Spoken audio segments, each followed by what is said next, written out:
All right. Well, greetings to you on this wonderful day, this Wednesday, June 11th, and welcome to our Power Up today.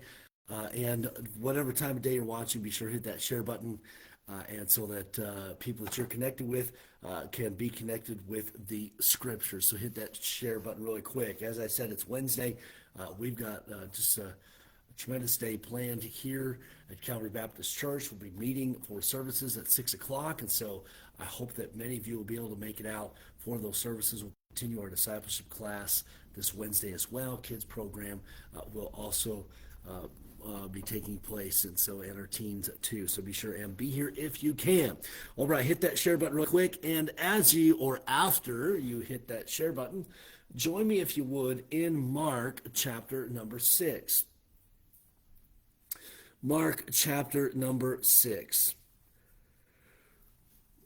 And we're going to look, specifically, we're going to look at verse number 4, but just to kind of let you know what's going on here in this passage. We know that Jesus is in Nazareth. It's the place that he has grown up, and he is going there and teaching, and people, they've heard about Jesus, what he's done in his ministry. And then we see at the end of verse number 3, look at the last couple of words at the end of verse number 3.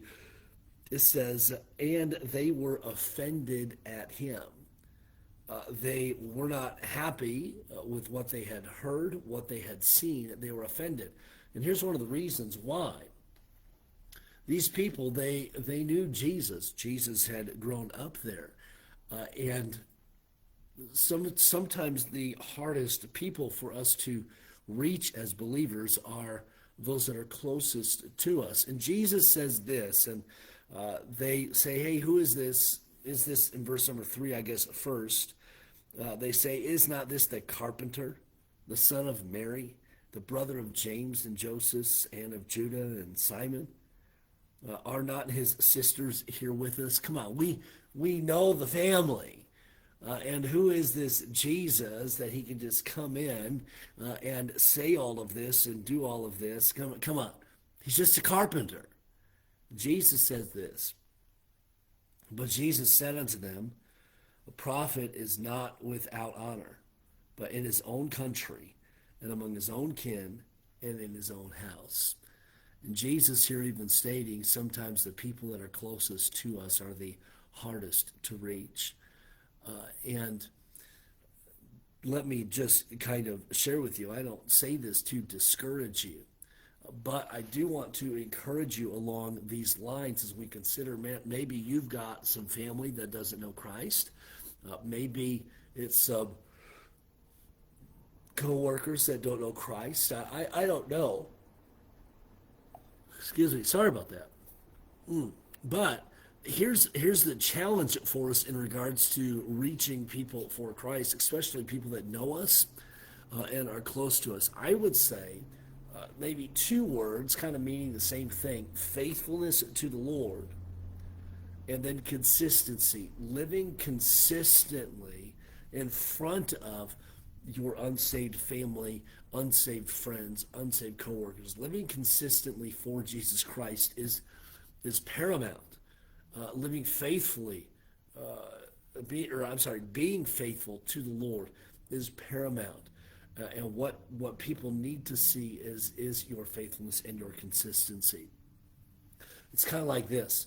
You know, I've had some people say this, and I don't think I was a bad kid or anything growing up, but I definitely, I did not necessarily express an interest in the things of God. Okay, uh, I believed in Jesus Christ. I was a follower of Jesus Christ, but you know what? I just didn't. I, I I don't think I was all in. Okay. And so some statements that I've heard from people that I grew up with is, I can't believe you're a pastor. And those types of things. Man, it's really hard to believe, man. I see what God's doing in your life. It's just hard to believe because I didn't think that would be you as a teenager, as a young adult, and all of that. Okay, and that's okay. That's okay for people to think that. And so, what is it that I need to do then to prove that, hey, I'm real? To prove maybe what God is doing in my life, I just need to be faithful to the Lord. I need to be consistent in my walk. And that doesn't mean that people will come around and all of that, but I need to be consistent. And Jesus here saying, hey, a prophet is not without honor, but in his own country and among his own kin and in his own house, it is hard to reach those. And then I want to share this with you. After Jesus, you look at, we're in Mark chapter 6, by the way, but you look at verse number 5, it says, and he could there do no mighty work, save that he laid his hands upon a few sick folk and healed them. And so the work of Jesus is limited because of a lack of belief. And you look at verse number 6, it really speaks to that. And he marveled because of their unbelief. Even after he had healed a few folks, they still wouldn't believe. And so then it says, and he went round about the villages teaching. He marveled at their unbelief. And so, that type of thing happens, where there is going to be unbelief. And what does Jesus do? He goes and he heals those that do believe.